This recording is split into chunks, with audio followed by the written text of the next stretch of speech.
What's happening, y'all? This is Todd Wilson with another episode of Elevate Your Game. Today, we have father, trainer, coach, Harvard Westlake, Mr. Joe Dawkins. Man, welcome to the show, man. Appreciate you, dog. No, 100%. You are the quickest recommendation that we've ever had on this show. Really? KJ Smith was on here last week. And he was like, man, you got to get my cousin on here. Actually, he did not just say your name here, but as soon as he left, he's like, you got to get my cousin Joe on here. That's dope. Hit you up immediately, man. You came through immediately. Great to have you on the show, Happy brother. to be here, man. I can't complain. Absolutely. We like to start this show off with the wall of hoop movies. Your favorite hoop movie of all time and why? Yeah, you got some good movies in here, bro. I can't lie. But if I had to choose, I'm going to have to go with He Got Game. Yeah. It's just a classic. Denzel, Ray Allen. Jesus Shuttlesworth, my favorite character. I was going to ask you, like, who's winning, Jesus Shuttlesworth or another guy from the movie Above the Rim, Shep. Who's winning, Jesus or Shep? Oh, Jesus or Shep? I mean, I have to give it to Jesus. And they prime. I have to give it to Jesus Shuttlesworth. Remember, because Shep's prime was high school because he stopped hooping because Nutso. Right. Right. I think Jesus Shuttlesworth probably went on the big stage. Went on to the NBA and got some championships with the Boston Celtics and the Miami Heat, if I remember correctly. And so, yeah, maybe in high school I think it would have been a good game, but I'm still giving it to. Are you giving it to Jesus or to anybody in the basketball history of movies, characters? The only other person who I would have to say is.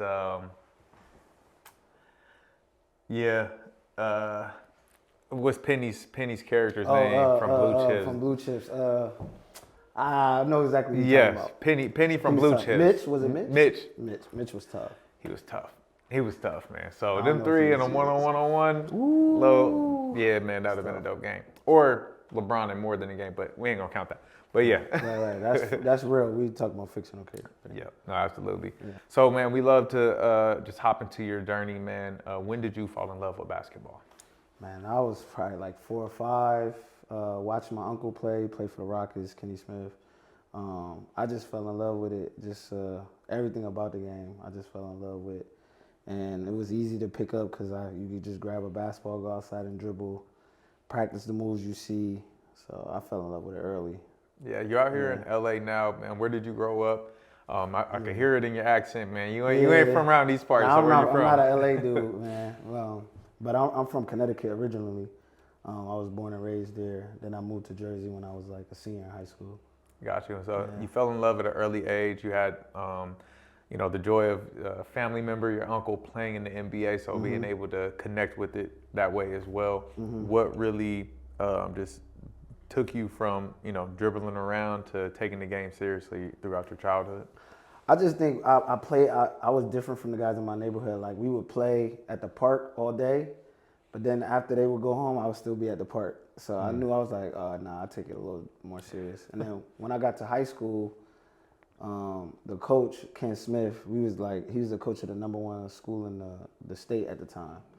And he was like, why don't you come out, just play with the team, And when I played, he was just like, no, you gonna play with it. You gonna be, like, you ain't going nowhere. So then I knew, I was like, that's the best school in Connecticut. Like, why? Like, and if he likes me, then I'm pretty decent. Dope. And then before getting to high school, so you obviously had to work on your game and get good. What were the attributes that made you different, and how did you work on that skill set leading up to high school? I think it was just passion. Like when you love it, no one has to wake you up. No one has to call you or be like, come train with me. You waking your parents up. You're the guy like, Mom, take me here. I want to go here. I want to train here. I want to train with this person. So, like, wasn't necessarily training, but I wanted to play against everybody. I wanted to play where all the good kids played, and I just loved it. That's what made me different. Yeah, we were kind of talking about this before the show. Is like the difference in the development from when we were growing up, and it was more playing.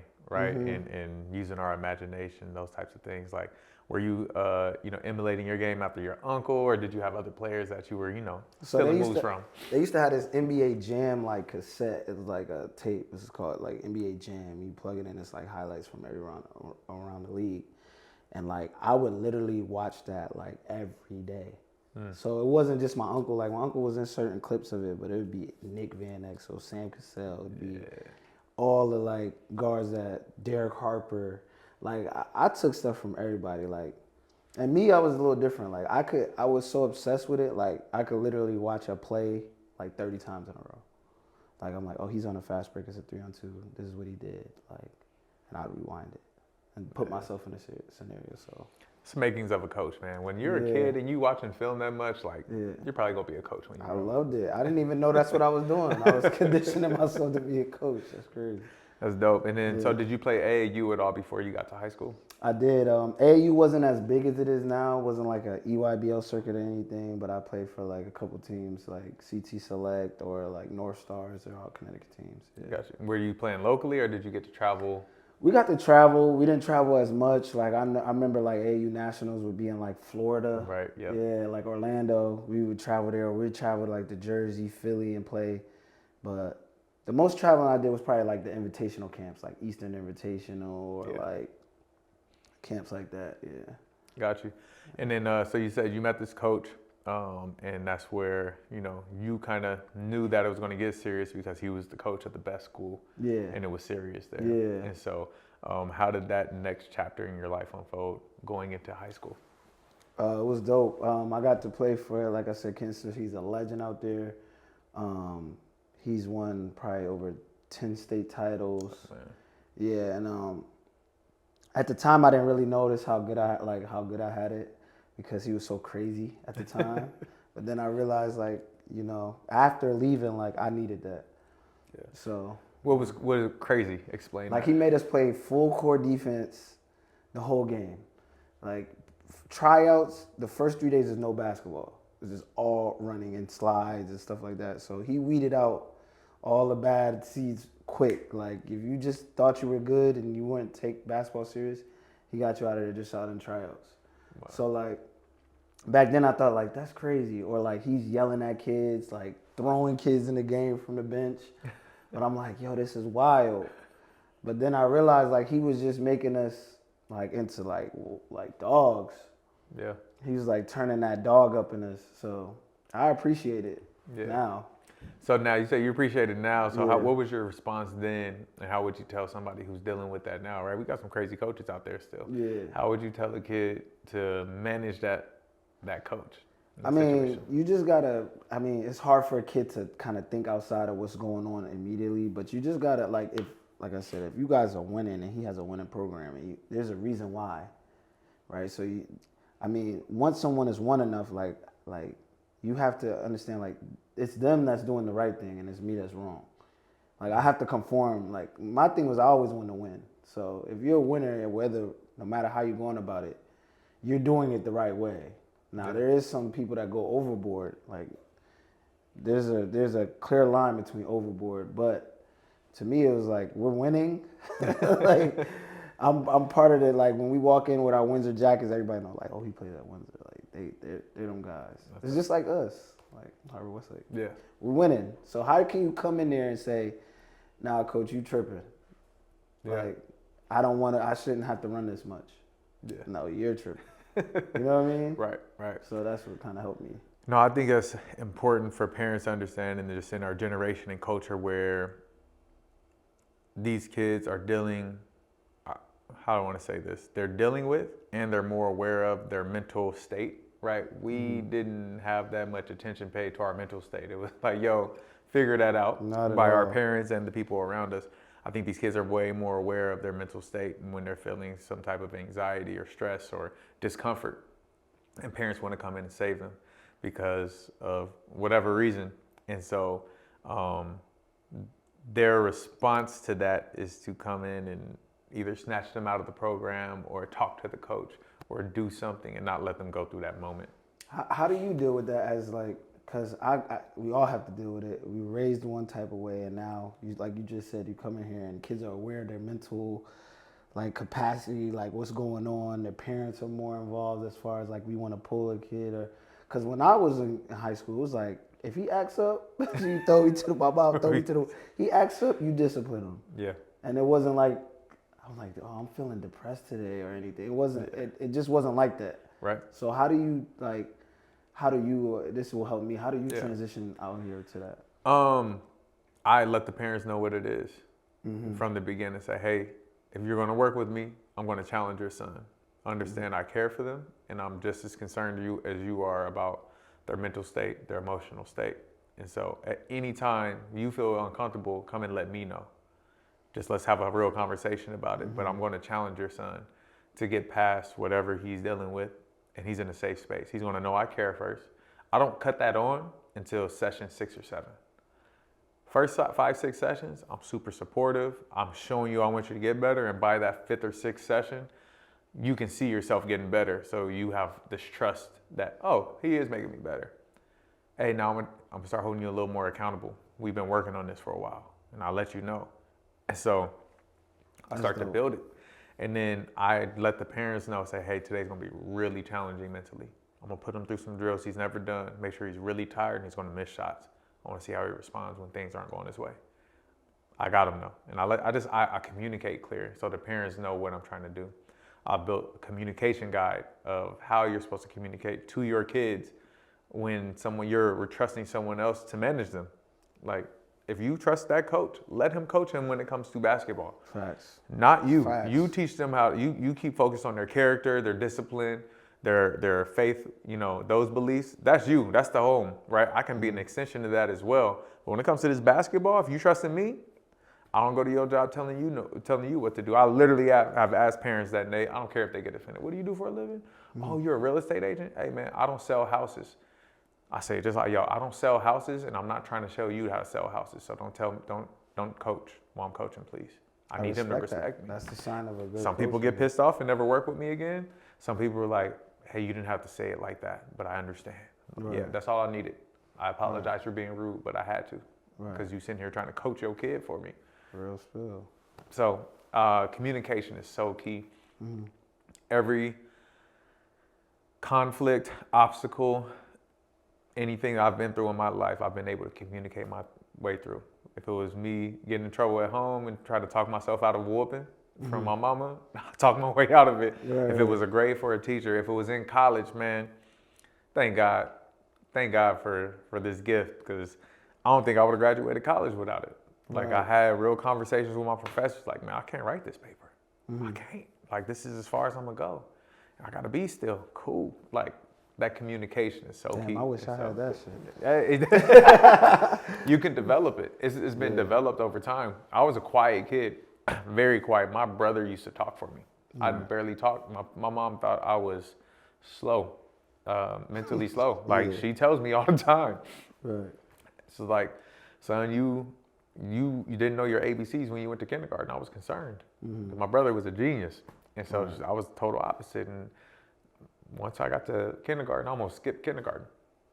They put me in a 1st grade class, and I almost skipped 3rd grade because it just happened. And then I was still quiet. And then this communication was developed. I got thrown in the fire in a sales job where I quit my real job to go do this sales job. And I didn't know it at the time. I was doing a dead end sales job. I was actually selling to the same leads over and over every month because they couldn't generate leads.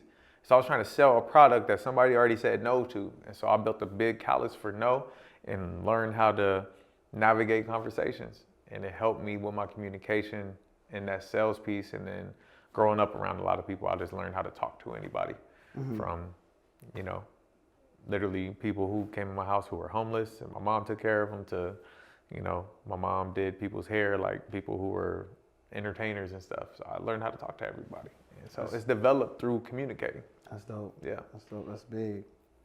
Yeah, man. So, not to go off there. Great question, man. Listen, man, that was for the end of the show. But, yeah, no, that's awesome, man. So you throw it in the fire. You're in the dog world of East Coast basketball. Yeah. So what is it like? You're coaching on the West Coast now, West Coast basketball. You playing on the East Coast. What's the big difference that you see? I say the big difference is like it's a little bit more like a dog. Like I don't want to say Cali soft because you can't put the whole Cali in. There's a lot of players out here that are dogs. But like now, like when you meet a guy out here that's a dog, it's like, it's a clear, like you see like, oh, he's different. But back home it's like we sprained an ankle, dog. Like, we not out 2 months. Like, you hurt your finger. Like we be like, it's just like someone has to tell us to sit out. Yeah. You know what I mean? You can't, like, it's just different. Now, I'm not saying it's smarter. I'm just saying it's different. No, there's a toughness factor too. Yeah, it's a toughness factor. It's like, oh, I got a headache today. I'm not working out. Yeah, man. I've literally had kids tell me that. Like, yo, I'm not gonna lie, like my head's hurting, and I'm like, oh yeah, or like, it's just different. Like, it's just different. I don't have a ride. The park is down the street, or you know what I mean. Like, it's just different. Where us is like, you had to tell them like, no, bro, you're not working out today. Yeah, we got to rein it back. Yeah, so that's just the difference.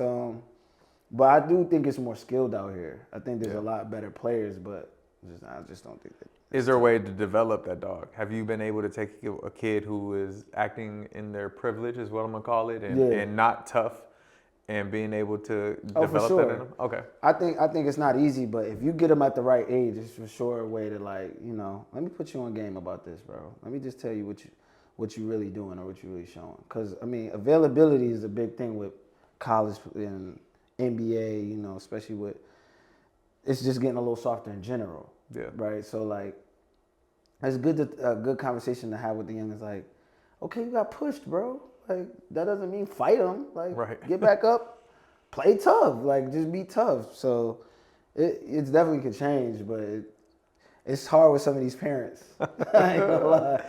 Always remind parents of what they did to get where they're at. You're dealing with parents who have a level of success. Mm-hmm. And so I'll always try to remind parents, like, how did you get to where you were at? Oh, I had to work hard. I came from nothing. Like, you see, that's what made you successful, is that you had to dig yourself out of a hole. And so all you had to do was fight. Put your kid in that situation. They're protected because you can always save them. You have the resources to save them. But let them fight for something, especially something they say they love. You can't buy your way through basketball, man. Your resources are not enough to get your kid to the highest level of basketball. If that were the case, there'd be a bunch of billionaire kids in the NBA. Exactly. And that's not the case. Exactly. Now, it's the ones who worked. Now, if you have the resources, it does help. And you work, exactly. If you let them develop the mindset and emotional fortitude to become a real basketball player. And so, I always remind parents, hey, where did you come from? All right, let him go through that with me. This is protected. You pay me to train your kid. I got you. Like, I don't care about basketball. I want him to be tough in life.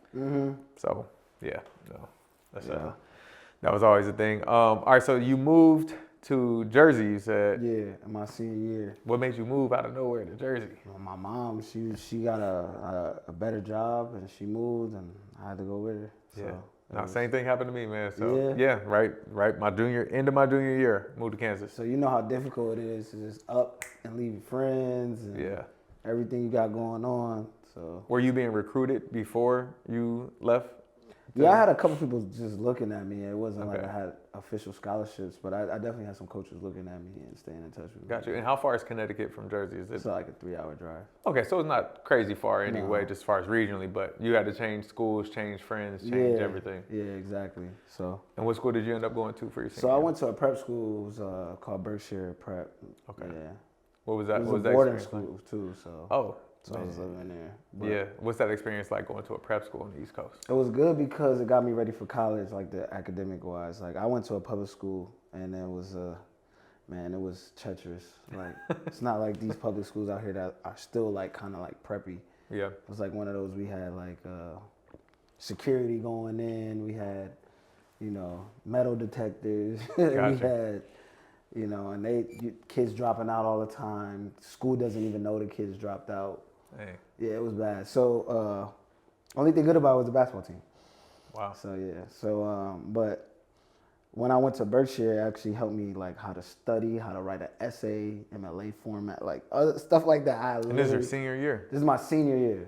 Wow. It's my senior year. And I got they gave me a tutor, like a personal tutor, and, like, he helped me so much. So, like, when I left, when I came there, I was in like algebra, algebra 1, I guess, by the time I left.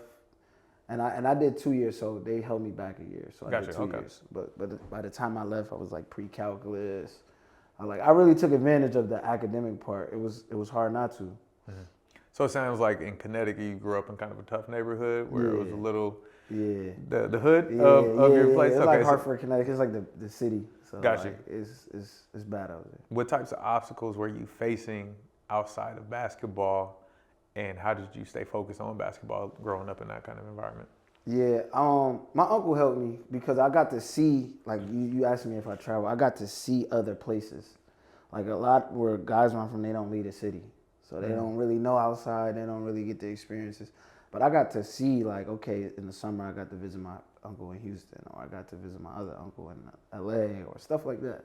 So I got to see outside, and I knew that there was more. So that just helped me like stay on the path a little bit more. Gotcha. Not to say I ain't wind off a little bit, but you know, it helped me stay closer to the path I was trying to go. Yeah, usually mentors or people around you, your coaches or whoever it is, kind of help you stay focused. Who were those people for you just growing up? You know, when your uncle's playing in the NBA during that part of, you know, when they're not around, you know, your mother, what are the other people who kept you? I gotta say, like my dad, we didn't live together at the time, but my dad, he was smart, like, and he was around. He wasn't like just somewhere else. He was around. I also have to say, probably Coach Ken Smith that I met in 9th grade. He was actually a correctional officer. Oh. So he's one of those guys, like, he's used to those type of kids, and he knows how to like keep you and under that structure. Yeah. You know what I mean? He keeps you, and he knows he's in tune with what's going on. So I definitely have to say him. Yeah. Do you use that same discipline structure in how you train and coach now, like the stuff you grew up with, and you try to implement it into your coaching now? I use some of it. You can't use all of it. It might be illegal now, huh? Yeah, that's definitely illegal now. You can't use all of it, but I use some of it. I definitely like use some of the intensity, but anything is about evolving. So you just got to learn how to like still communicate with this kid in a different demographic at a different age and stuff like that. No, absolutely. Yeah. So moving on to Jersey, your last 2 years of high school, your game, along with your academics, took a step up, I'm sure, right? So what was different about that environment from the environment that you came from as far as basketball goes? I think the coaching wasn't as good, but I got to get in the gym a lot. I stayed on campus, so I got to get in the gym a lot. Our team wasn't as good, and I had a bigger role. So that helped me, like, learn how to do other stuff besides just try to score, like, and defend. Like, I learned how to do a lot, like get other people going or take my time and let the game come to me, stuff like that, where I couldn't do that, where I had to play a role at Windsor. Gotcha. So it helped me. It helped me, but I would like to say it helped me academically with a lot more because I was behind. Gotcha. No, that's dope. That's dope. And then you had an opportunity to play college ball. So just talk about your recruiting experience and you know what landed you at where you went out of high school. So when I was at Windsor, I told you about the academic, it was bad. So my overall GPA was low. So I had a couple Division I's, like Central Connecticut, they wanted me as Division I. I had a couple other schools really following me, but the coaches would always be like, he doesn't have the grades. Yeah. Like, he's doing better at this prep school, but he doesn't have the grades. So I had to go to Division II. Coach Patterson was recruiting me since I was like in 8th grade. Wow. Yeah, he would go to a lot of the camps I'd be at. So, and he knew my situation. So I went to Kentucky State. It was dope. It's HBCU. Yeah. Anybody that doesn't think HBCU is a good place to go, I would think different. It's very good culturally. I still got the academics as well. But my freshman year, he got fired. I started as a freshman. Oh, wow. And he got fired. And I talk about coaches being different. He got fired because he hit a player. Oh. Yeah, but I don't think okay. Like, you got to put Coach P out there like that. He didn't really hit a player. Okay. But today, it's hitting a player.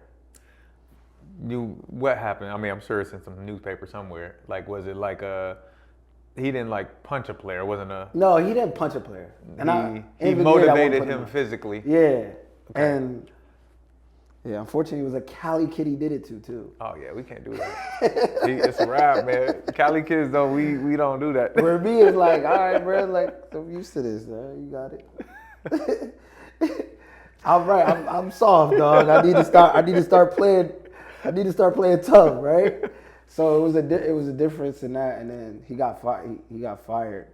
And then the assistant coach I didn't really rock with, so Got you. I then transferred over to Bluefield State where I finished my college career. It was dope. Okay. And Bluefield State's where? In West Virginia. West Virginia. It's a Division II as well? Yeah, and the other assistant coach that left that I liked, he became the head coach there, and then he told me to come there. So Dope. it was dope. And then so how was your journey as a college player, right?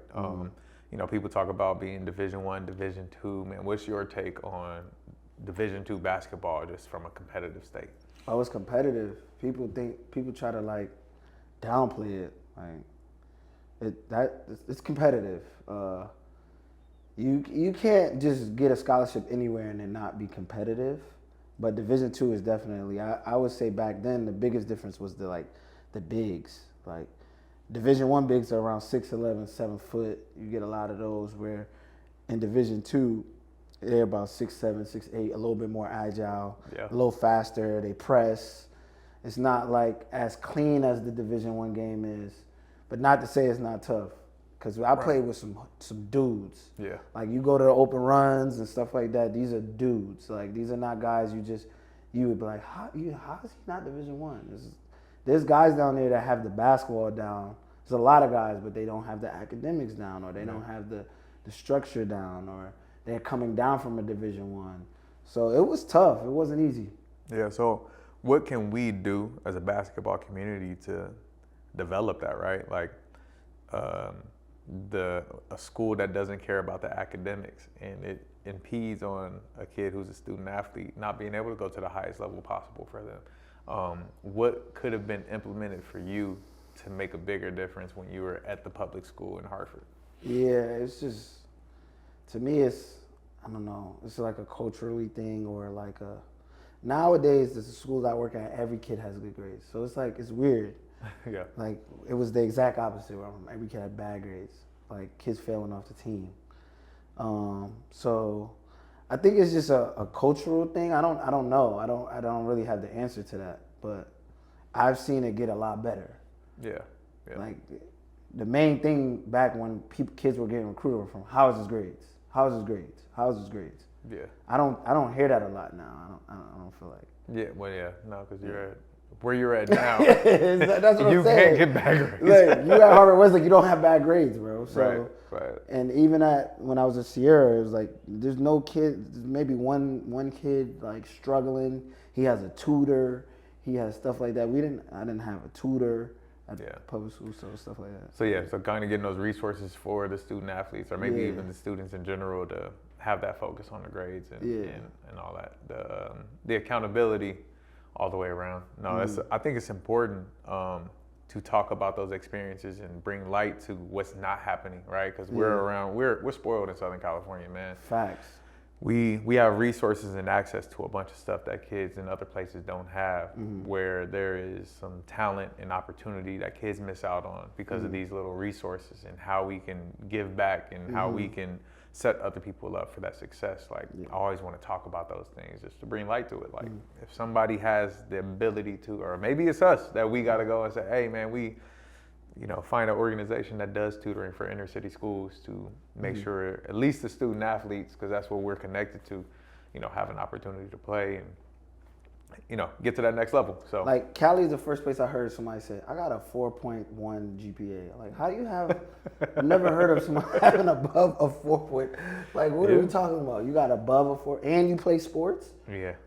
So. No, it's definitely different. And it's the competition. Like back in the day, you could have bad grades and go to college. Back in the day, like in the 90s, early 90s, late 90s. And now that's impossible because you have kids at the Harvard Westlake who are actually hoopers and they got the good GPA. That's your competition now. Fact. And so it leaves a lot of kids out there to, fight through junior college ball, which is not bad, but it's still a process, or go to a lower level and never get the opportunity to play against the competition they need to get an opportunity to go overseas or whatever it is. So, so You're blue. Say it again. Bluefield. Bluefield. And so Bluefield, you end up getting your degree from there, graduating. So you went from having terrible grades, fixing it up, getting an opportunity to play basketball in college, and getting your degree. Yeah. And that's what it's about at the end of the day. What'd you get your degree in? It's called Regents Bachelor of Arts. It's like a Bachelor of Arts degree. Okay, cool. Yeah. So to be a teacher or it's like general studies. Yep. Yeah. No, I did sociology. It was the easy way out. I ain't gonna lie. So what? I just want to get done, man. Sociology, like psychology, stuff like that. Yeah. No, it's a part of what we do for sure. I think, and it's funny how it's bridged over to the game now. But yeah. So after graduating, you have dreams of playing pro, or how did you say goodbye to basketball? Yeah, it was like it kind of my senior year I got hurt a little bit, so it was kind of like, and I didn't enjoy it as much. Like I enjoyed the game before, I think my last school, but it was so much drama that my last year I got hurt. That like going overseas, like there was a couple combines I went to for like just to go overseas, talking to agents, stuff like that. But it would have been a rough road. Every road isn't like, I wasn't good enough to be in the top league in Europe. I just wasn't. And I was teams from like Croatia or Serbia saying, you can come out here, you can earn, and then you can work for our industry, and it will make you get enough money so you'll not only play, you'll work, and then you'll get like $2,500 a month. Work for play is crazy. So okay. I'm like, no. I'm like, no, I'm not doing that. And then they're like, if you play good, you could move up to the A League or whatever it may be. I'm like, no, I'm not doing that. And like I said, I'm still a hooper. I'm still could hoop, but I would hoop for the fun of the game, but I would also train some of the guys at the college that were still playing. So it's like, maybe that's my calling. And then when I went back to Jersey, I got to coach a AAU team, Rises 1, under Kevin Houston, great program. And I fell in love with that. So I just knew like I had a calling in this area. I had a gift to communicate to kids because I've been through great programs and bad programs. And I've been able to compare the differences and to put my little spin on it. And I knew that was my calling, so that's how it kind of started. Dope. And what age group did you start coaching at? 6th and 7th graders. 6th and 7th. So it was like right at that age, like you could get them and still get them ready for the high school level, and it's not too late. Yeah. Dope. And then from your basketball journey there, give me the 2-minute drill of your journey to where you're coaching now, like where you coached and what age group. Okay, so my Uncle Kenny saw I was training a lot, I was coaching a lot, and he said, hey, my AAU team, we don't have a head coach out here in Cali. And I was like, and I seen it was aim high, they were decent. And he was like, why don't you just come out here and just coach come out here, this was like during Thanksgiving, just coach a couple practices. So I did that, the kids loved me, the parents loved me. I went back home. And I really thought about like Cali would be the place to be under my uncle, or actually work for somebody that's family and that's a pro, instead of just, working for someone that I don't know that's not family. So I moved out here and started coaching aim high, wasn't coaching anywhere, and we did such a great job. We won a lot of local championships. I got the job at Oaks Christian under Jordan Wild, great guy, and then just moved from Oaks to Sierra to Harvard Westlake. It was, oh wow, man! So you got thrown right in. Yeah, I got thrown right in the fire. Okay, so you were this is the Malloy's team, like all growing up. Yeah, Dylan Grant and Dylan Grant, Dylan Northcutt. Oh, all your man, guys. The boys. Okay, yeah. True. Yeah. Who else did you had a lot of guys that come through your court that were coaching under me right before. So I heard a lot about you. Like, no, Todd is great. And this makes sense. I didn't know you were the Joe they were talking about. Yeah, now it all makes sense. Like got it.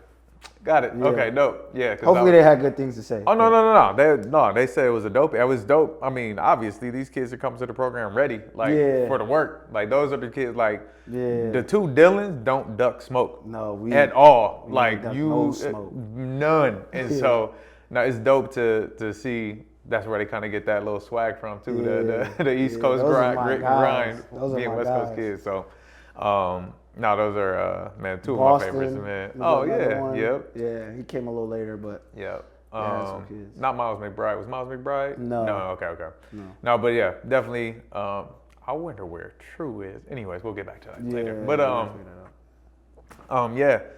yeah. So yeah, coaching. So, what was the biggest difference in you seeing coaching AAU on the East Coast to the West Coast? Was it the same thing? No, it wasn't the same. I was dealing with NBA players' sons. I also coached Deuce Hamilton. I coached Malloy, you know. So it was different for me, you know. A lot more resources. So it was better. It was a lot more resources. We always had gyms. We always, you know, traveled. We were traveling in middle school. Like, I'm talking about getting on planes. Right. Whereas when I was in Jersey, we were driving to local states, close states. But now we got to really worry about jet lag. We got to worry about, is the schedule too tough? So it was a great experience, and I think it helped me grow as a coach. Yeah. What areas did you grow in? Like what, you know, besides the resources, being able to see what it's like to.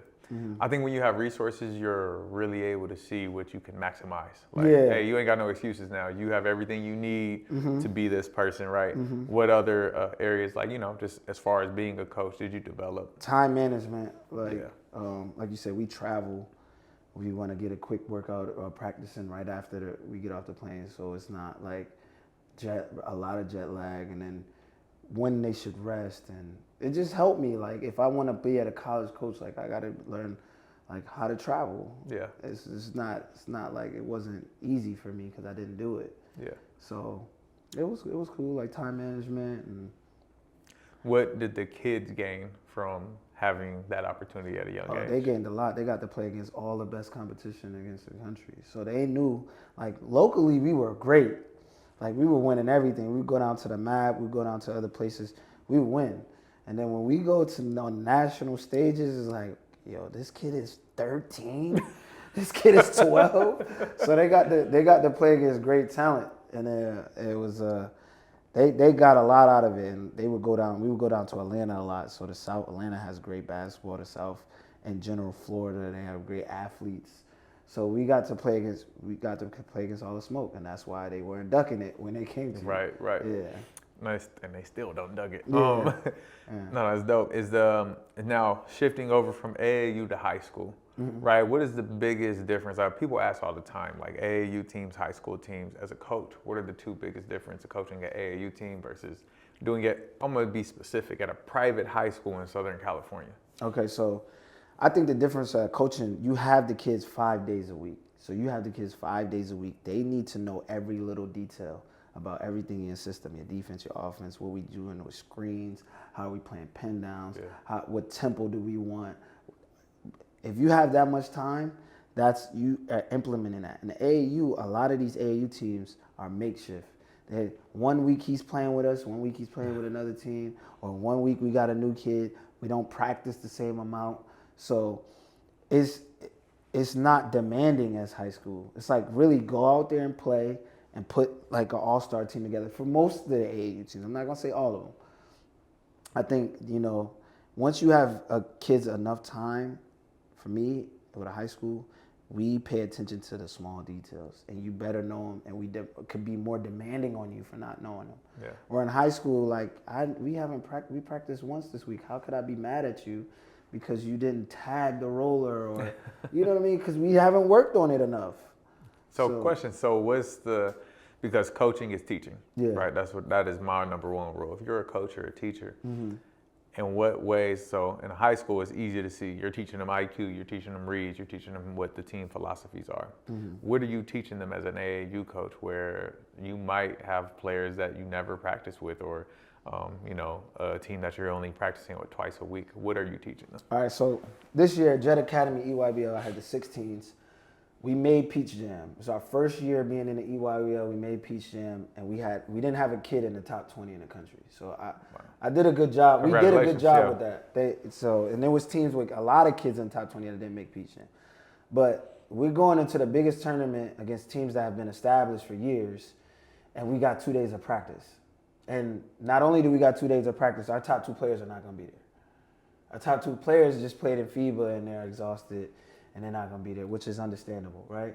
So my main thing when I go there, we have to teach tempo because I don't have enough time to put in our schemes. So for me, this is how I felt. We have to teach the grit and grind and tempo. And the only thing I could really be accountable of you is how hard you play. So I think that makes me different from a lot of AAU coaches. But I'm like, we got 2 days to work. This is what we're going to do. We're going to get up full court. You're going to give me your all on defense or you're coming out.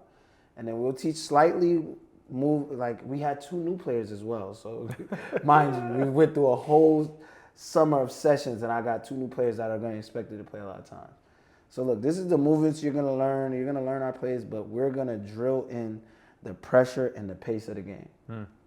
And so the first game, like we had a playing game. So we win the first playing game by 30 as CP3's used second team. Our first game in Peaches against the team who won it. We played Brad Bill, 16s. Boy. Every coach in America, Coach Cowder, every coach, UConn, everyone's there. And I'm like, Dad, I don't even have my 2 biggest weapons. But I'm going to be insane. I'm going to just make sure that everyone is playing as hard as you can, or you don't play. And we lost the game at the buzzer. Ooh. Yeah. Gave yourself a down chance. One. God gave ourselves a chance. Down 1 with the ball. Our best player at the time who was there slips. They still alley-oop for the game. Dunk. Yeah. Damn. And they ended up winning the whole thing. So. Oh. Yeah. So I mean, I'm not mad about that though because they gave it their all and the proof showed. So yeah. No, I like that. I was asking almost for myself, like if I ever slide into the AAU scene, which I'm praying I never have to. But if I do, like, man, what do I coach? Like, I don't have time. Like, what do I coach? Because I wanna teach you. I want to teach you this game and let you understand it. But no, that's some good advice though. I like that, the tempo and just energy and effort, which makes sense. And I think if a lot of coaches in high school kind of turn down their scheme and system and turn into that a little bit, we'll see better results and you'll see a lot more kids having fun with this game. Because that's how we were coached. Like, we had structure and base in our motion and all that, but we got to hoop, man. Yeah. We got to have fun. Like, especially these kids are working on all these things and they don't get to apply it to the game. Like, you don't know how to show them how to apply this to the game. I think the coaches have to get off their high horse a little, and they have to meet these player developers in the middle. I'm not saying that every player developer is good, but I know a few who know what the heck they're doing. Facts. Where you can merge all these 2 worlds together, and it comes from coaching that piece of it. The flow, the tempo. It's like you said, man, that's good stuff. So appreciate that insight. Yeah. And so moving up, I want to say it is kind of moving up the ranks in high school basketball. Oaks Christian. Jordan Wild did an amazing job at Oaks Christian. Now he's over at Life. Where's he at? Yeah, he's at that Division II. Lutheran? No. Sorry, Jordan. We know where you at. My guy, my bad. I just talked to him last week. I'm so mad. Yeah. Okay, we'll get back to it. We'll look it up. But then, so Oaks Christian, then moving on to Sierra Canyon, where, bigger stage, national schedule. You were there when Bronny was there. His senior year. Yeah, so, the TV show, all of that. Moving to that level of basketball, how can one prepare for that environment? You don't. You're not prepared. I wasn't prepared at all. How did you navigate it? You try to learn. You try to you take it as like moving up in a level in basketball. If you're playing, you have to learn and adjust. So it was different though. Yeah. What were the biggest pros to being in that environment, and what were the biggest cons? Yeah. I don't want to talk bad about a place I left. So some of the pros, I think, was being on that national schedule, like you said. Being around some of the legendary coaches or legendary players, if you want to call them, or the high major players that everyone knows. It was dope. Everyone gets to see you and know where you are, and you're working with a certain type of athlete. Yeah. Like, right, absolutely. I always say this: if you can win as a coach, just to me, with no athletes, with bad talent, you get talent, you could win. That's just me. Like, if you get talent and you know how to manage kids, emotionally, and you used to winning with no talent, you can win with talent. So me being around the talent, like I felt like I could actually help players get better still. Like Yeah. so that's how it was. It was good to like actually work with kids that like being recruited by every school. All right, so I guess I can't ask you the con. I'm gonna reword the question because it's more based around you, right? And being a coach, like, what could you have done better as a coach during that time this year? Yeah, I could have done a lot better. I could have took more initiative on some of the little stuff. It was just culture shock. I could have done a lot better though on a couple of things. And also knowing the structure of things. You got to know who's who and what's what. That's very important with coaching. Like it's not, and your assistant, you have to assist. Mm-hmm. You can't go in there thinking you know everything. So yeah, understanding your role, just like you do with players on the court, right? They got to understand their role in order for the team to work. I think it's important for the head coach to always be very clear about my role as a coach, right? I agree. I know so much, like I'm on this journey too. And so let me know where I fit inside of your big scheme, your big dream, your big vision as a coach. Or if I don't fit. Right. Yeah, wherever it is, like, hey, my big thing, I tell coaches this all the time. So my goal is always to help coaches get to that next level. So I'm always plugging them with all these coaches I know into situations that are great. And the first thing I tell them is, hey, be aggressive when you first go in there. Make the coach reel it back.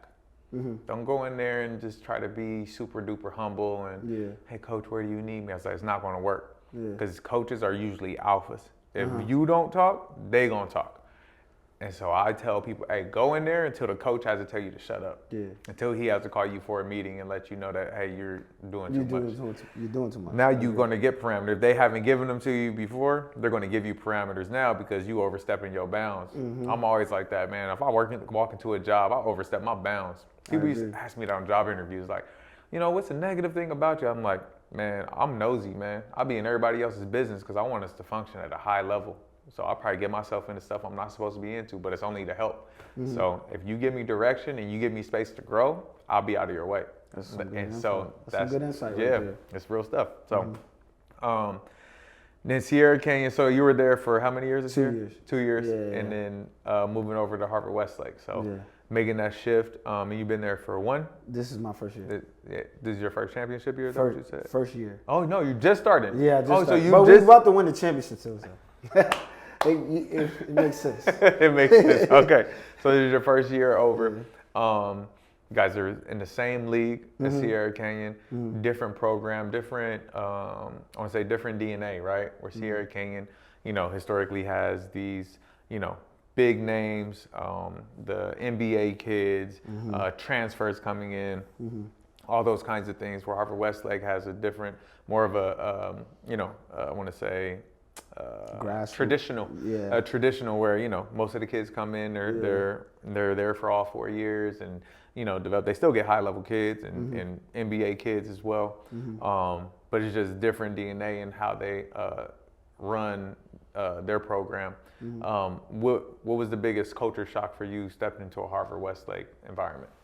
So it was a big culture shock because I got kids on my EYBL team that are 4 and 5 stars that are trying to come to Cali, and they're like, "Yo, we need a school. What's up with Harvard Westlake?" And I'm like, it would be a no-brainer at most schools, to do whatever they can to get here, but they're like, "No, bro. They need to be 8th, 9th grade. They need to have the good grades. We're not taking any junior transfers. We're not doing any of that stuff." So it's different, and they really stick by that. Yeah. And that the demand for like the academics is so tough. It's actually a great thing to be a part of. I feel good about it because it's like, wow, like I can actually tell a kid like, okay, well, if you come in here and you do the things you're supposed to do, you'll have an actual shot of playing. Yeah. Whereas in some other programs you don't know, because a kid could come through your program, you've got them better, you've developed them. And then at the snap of a finger, somebody else is here. So I like that better, and that was the biggest thing for me. Yeah, awesome. Yeah, going to they have standards, man, and you got to be upheld to that standard. Yeah. I heard, and I don't just hear this. I know Rabibo is a stickler for the details, and so what has your learning curve been, since you've been there and understanding the details of the game? Yeah, it's actually funny. I've been an assistant probably and a head coach in between, but probably for like 8 years now, 9 years, and I haven't learned as much as I've learned in that small space. I've only been there for about 3 months, 3.5. I haven't learned as much as from other coaches I have from him.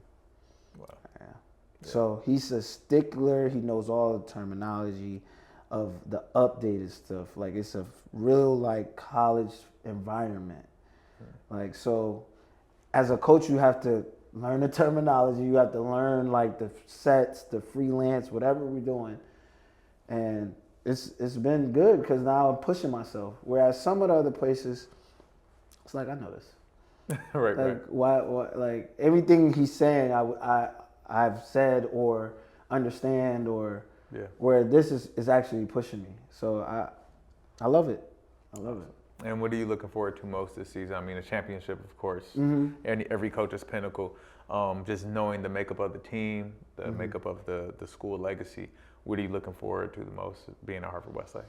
I'm just looking forward to getting kids better. That's what I mean. That's what I love to do, and trying to take a team that maybe not as talented as last year to the same pinnacle.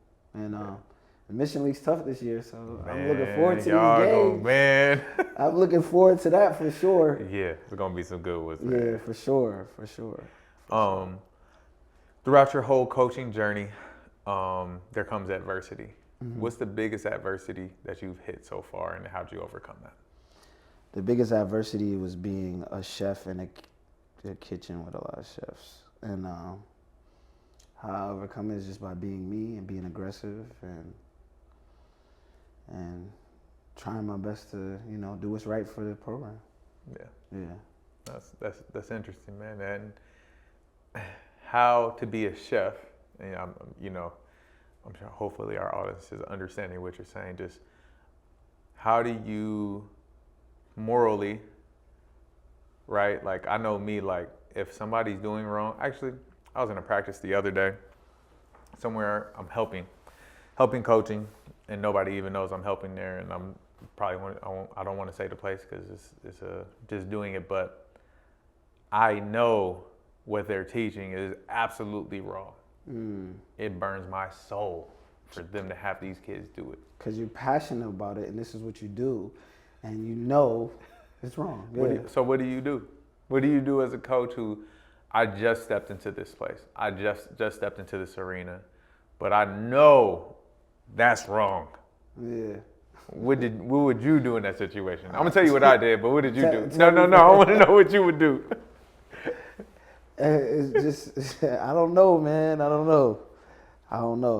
It's a tough situation because you're there in the situation. You're there to assist, right? You're there to make sure everyone sees that person's vision.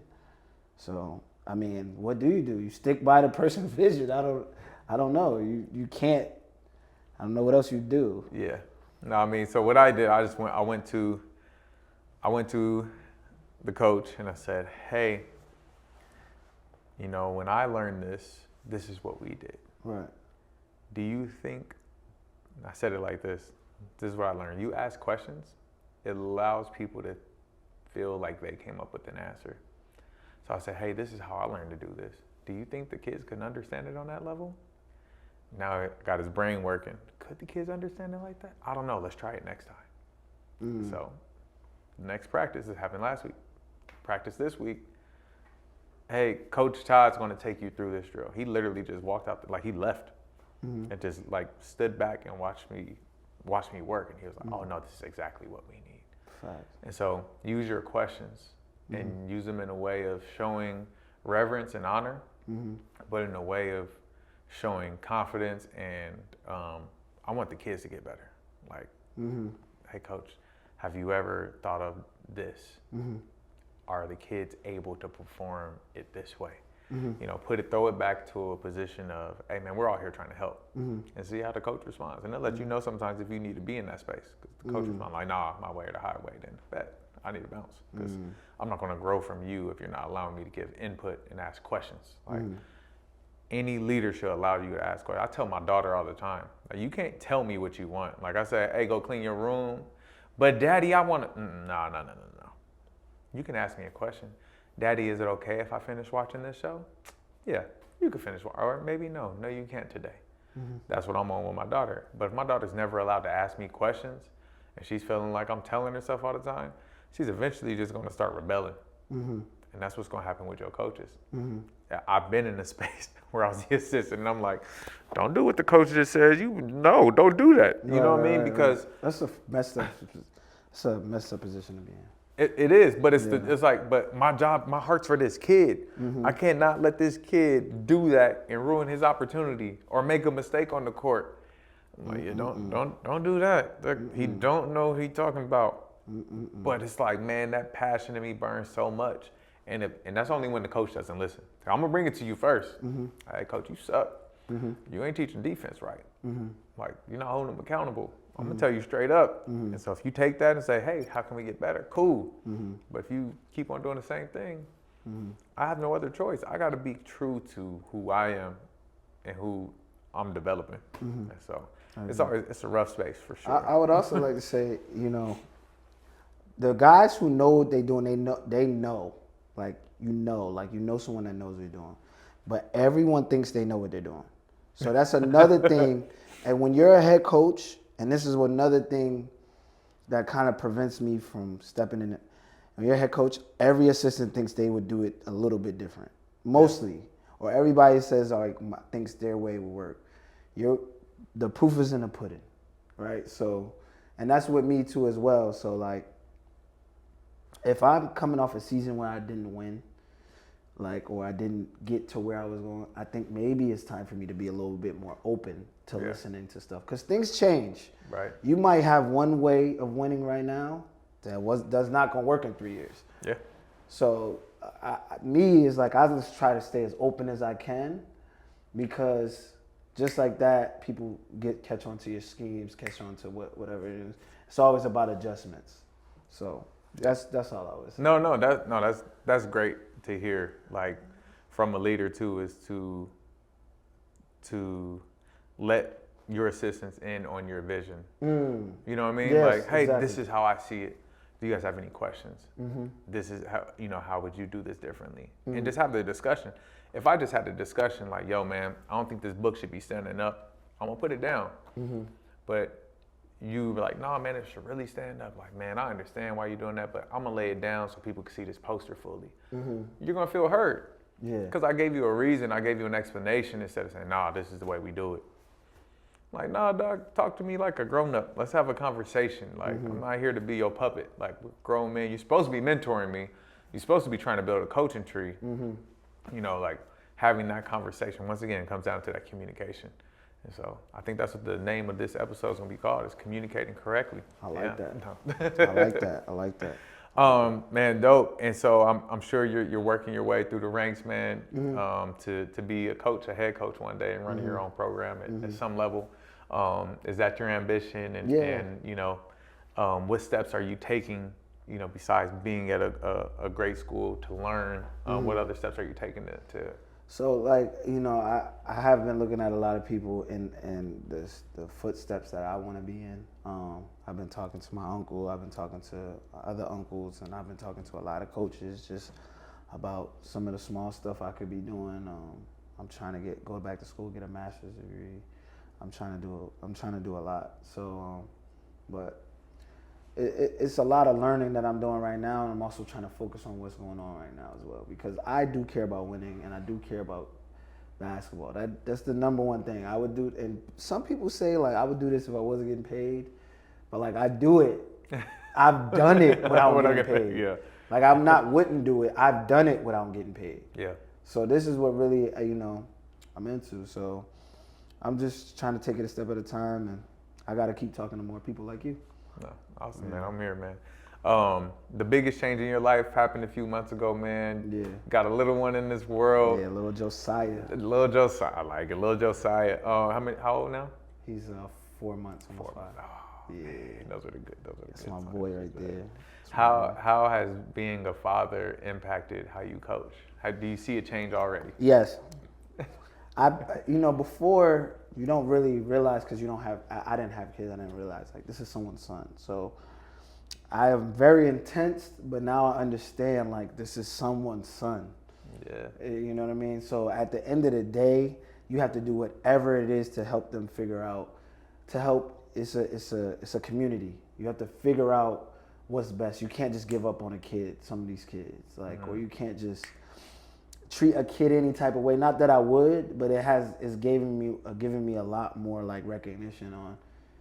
Okay, we don't know what's going on and why he's acting a certain way or not, but it's our job. It's also my job as someone that's another figure to help with that. Yeah. So I got kids that I train like they're going at it with their parents. Maybe the parent wants them to be a little bit better than they are at that point, and it's causing friction between the relationship. It's very important that when that kid disappoints me as a coach, that I still treat him as if he were one of mine. Yeah. Like it's easy. It was easier before to kind of like give up on some of these kids. Not give up. That's the wrong word. But like, oh, he don't want buy-in. All right, cool. But it's giving me a little bit more of like a respect for like, okay, man, I wouldn't want somebody to do that to decide. Like I couldn't imagine more grace. And like, or I can understand why that parent was so mad. Like, you know, like there would be at the games. We all get this as coaches at the game. A parent is frustrated. Yeah. Right, and you want to be just as frustrated back to the parent. Like, who are you to come up to me and do you understand what I'm going through with the game? But it's giving me a more like knowledge of why and the emotions behind it. So I get it. Yep. No, man, having a kid changed my life. And like, I called a bunch of parents back and said, I'm sorry.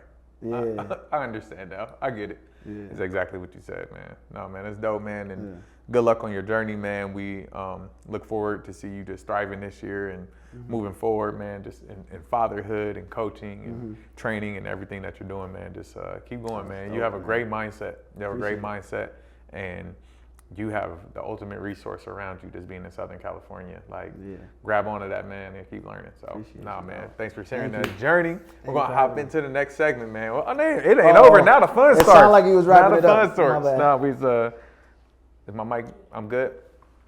All right, so this is my Rushmore, your top 4.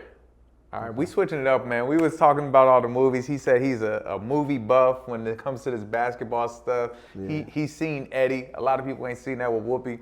Man, I'm doing top 4 African-American films of all time. Not just basketball. Not just hoop. Top 4 African-American films. I've been waiting for this. Ooh, that's tough. All right, so I'm like kind of a classic dude. My dad used to watch a lot of movies that I used to watch, and I used to love. So I gotta put Harlem Nights on there. Oh yeah, I gotta put Harlem Nights, and then second I gotta put Coming to America.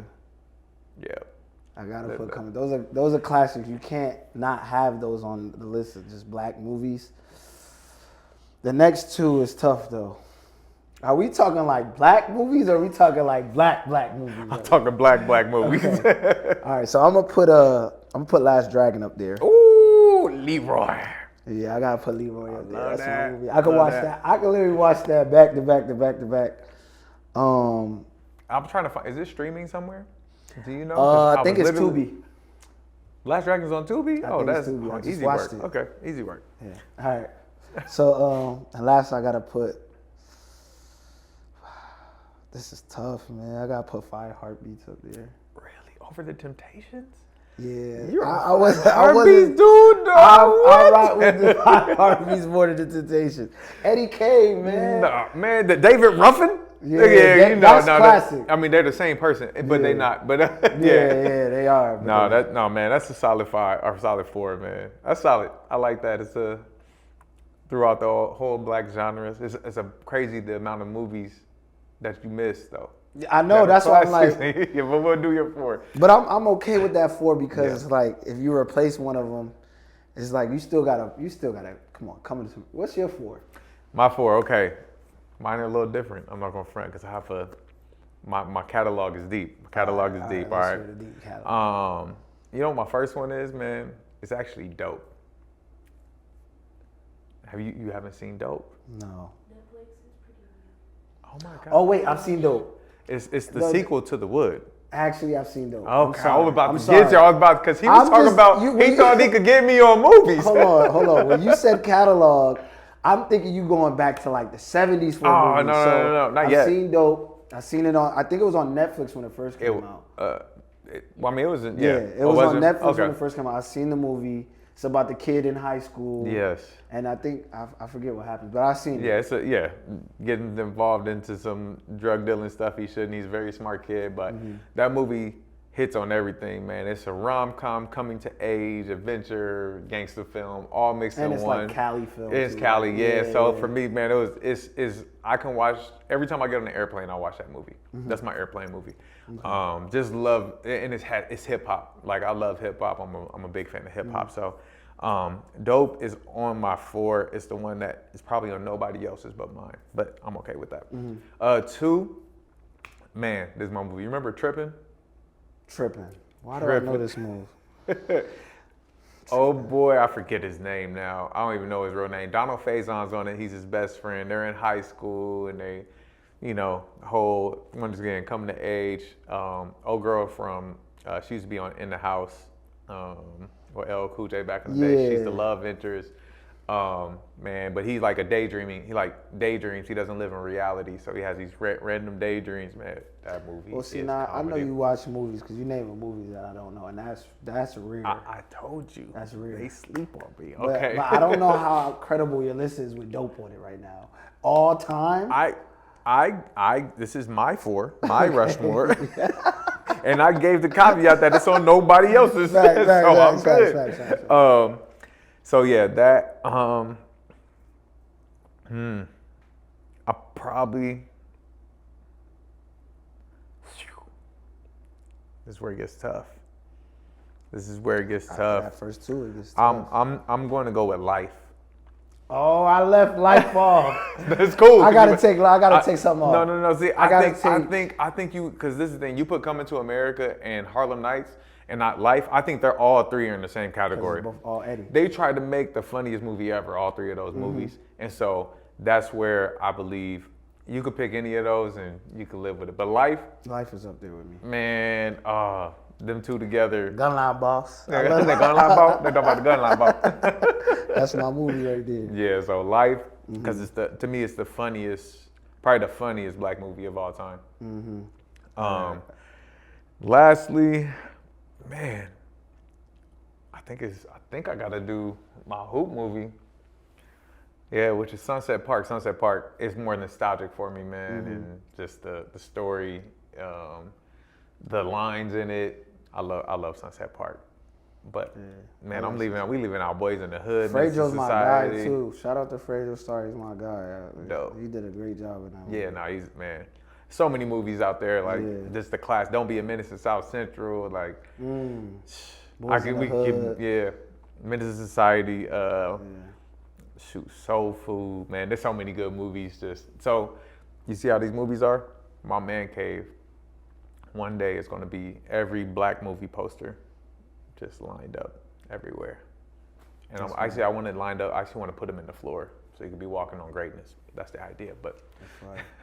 Yeah, that's fine. Karina, What? I need your top 4 black movies. Poetic Justice. That's a good Okay. one. Karina's Mexican, guy, so her list is going to be a little off. It's okay. Go ahead. This is literally from me growing up. You know Poetic Justice is dope. Yeah, though. that's good. Because Yeah. Tupac. But Well, this next one, but Friday After Next. I think Friday After Next is one of my top. did you watch So Friday fun. and Next Friday? Yeah. And you think that's better than both of those 2? I love Cat Williams. That's my favorite comedian Okay. of all time. There you go. Okay. So because of his role in that movie, and just like each Respect. story is hilarious. Respect. It's my Christmas movie. I respect it. That's your Christmas movie? That's my Friday After Next. Christmas That's funny. Next to, I'm trying to think of movies that. Well, actually, Coach Carter was a huge one when I was growing up. Like I memorized Our Biggest Fears, not that we're inadequate. Our Biggest Fears that we're probably. Timo Cruz. People say I look like him. Crazy. Timo might be top 10 in movie basketball players. Yeah, for sure. For sure. He had a burner. He did. Yeah. I don't know the fourth one. I know it. Does it count if it's a docu? What is it? Yeah. It could. The one based on a Tribe Called Quest. The one that one comedian. No, it doesn't count. All right, you gotta do a real movie. Just right? That's my favorite basketball movie. I wouldn't say it's a great like overall film. Just right. That's what Queen Latifah. Creed. Oh. Oh, there you go. Franchise as a being. That's Is that a good. black film? I think that the Are you right? director Okay, is black. Tessa Yeah. Thompson. I was just making sure. All right. Yeah. I had a question. We can go on. No, it was. I was just, you're good. No, absolutely. Good for it. Good for it. Now it's time for Fix the Net. So misconception about Joe Dawkins that you want to make straight in the world. So let us know what it is and what the truth is, and then get your bucket. Fix that net.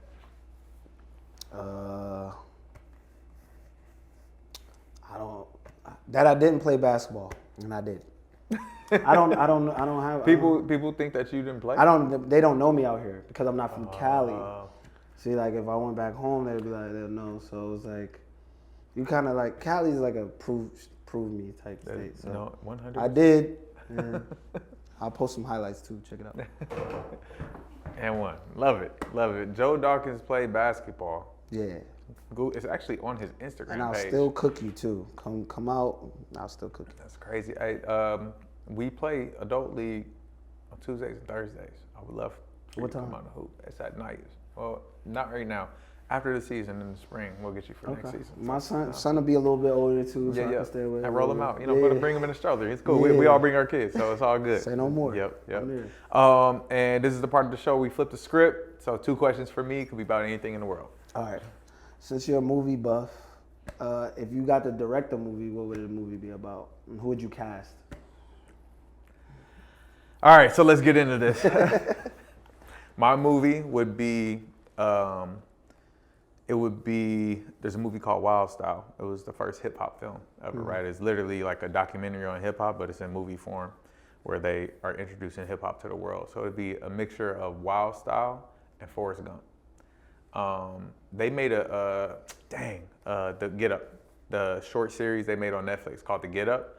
It was a limited series. It's that concept where I would take a person and they would be the personification of hip hop. Like they were born on Sedgwick and Cedar, and then how hip hop developed over the years, their life's journey would take us through hip hop. And so hip hop being in the block parties, and then it's going commercialized, and then it gets into the 90s and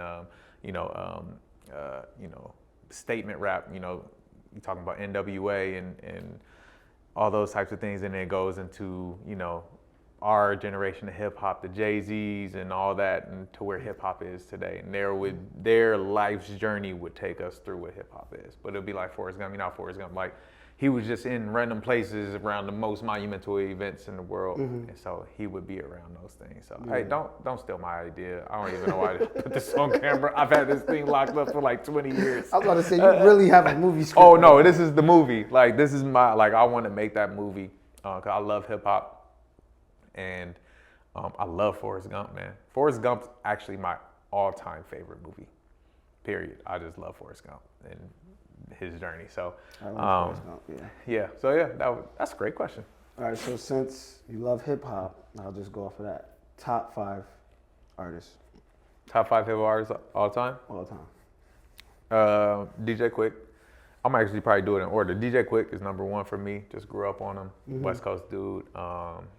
Introduced at an early age and just love the sound, love just one of those nostalgic things. Like I listen to it now, I'm like, man, what the heck was I listening to when I was 13? But it is what it is. It's just DJ Quick. I like the old Kanye. I like Kanye in general, but man, I just listening to College Dropout and Graduation and even later on, my Dark Twisted Fantasy, like all those, man, Kanye was dope, bro. Straight classic. Yeah, he turned a little crazy on some of these things and started singing about stuff I didn't want to hear about. But ultimately, I got to give it to Ye. I have to. J. Cole, for sure. I just, from Who Dat to, you know, to his most recent stuff, man, I could just listen to Cole all day and just like his flow, his rhythm, his bars, and his, you know, just style, man. So Cool stuff. man, here's a sleeper. Is Andy Mineo, man. He's a Christian rapper, but I gotta research him. Andy, I'm gonna send you He's some tough. Andy, man. It's because just being on my, you know, my journey of faith, man. Whenever his album dropped, it felt like I was going through the same thing he was going through, and so it just spoke to me. And he got bars, like he could flow. And it's not. He moved away from corny. He was corny when I first started listening. I'm like, it's corny, but it's, you know, it's cool. Right, and then he right, moved away from corny and really like he's not a Christian rapper. He's just a rapper who is a Christian. And Makes so sense. like it's his stuff. He's about to drop again. He gave us a teaser. He disappeared for 2 years. And so now he's finally coming back out. So hurry up, Andy. Hurry up. He actually liked our Instagram post the other day. So thanks, Andy. That's 4, huh? Yep. One more. Woo! I'm trying to think of if I had to go and turn somebody on in the car, who would I listen to? People are gonna not like me for it, but it's probably Big Sean, man. Big Sean, that's I'm a sleeper. Big I like Sean fan, I man. like I Big don't Sean. understand why he's not talked about as one of the greatest. He has bars. He has he's fun with his rap, but he talks about some. He talks about some real stuff. I Yeah, like Big man. Sean. From all of them, man. Detroit 2 was fire. Yeah. Like people slept on that. His newest album just came out. He's on the same stuff. Man, I'm a big fan of Big Sean. So I like your list. I yeah, like man. Your list. I've left a lot of people out. It's crazy, but at my old age, that's who I am. I ain't mad at it though. It's a good list. Yeah. It's a good list. Karina, any questions, comments, concerns for the day? Awesome. All right, man, you got a 24-second shot clock. Let the people know where they can find you and any message that you have for them. That's your camera there. Find me at Joe Smo Training on Instagram, Facebook, William Joseph Dawkins. You can find me on Harvard Westlake. Come to a game, pop out, Mission League, or Jet Academy games, Nike EYBL. Every session I'll be there. Awesome, man. Yes, sir. Man, appreciate you guy. coming through. Yes, sir, I man. appreciate you, dog. Yep, absolutely. sure. That's all we have for you today, folks. We'll see you next time. Peace.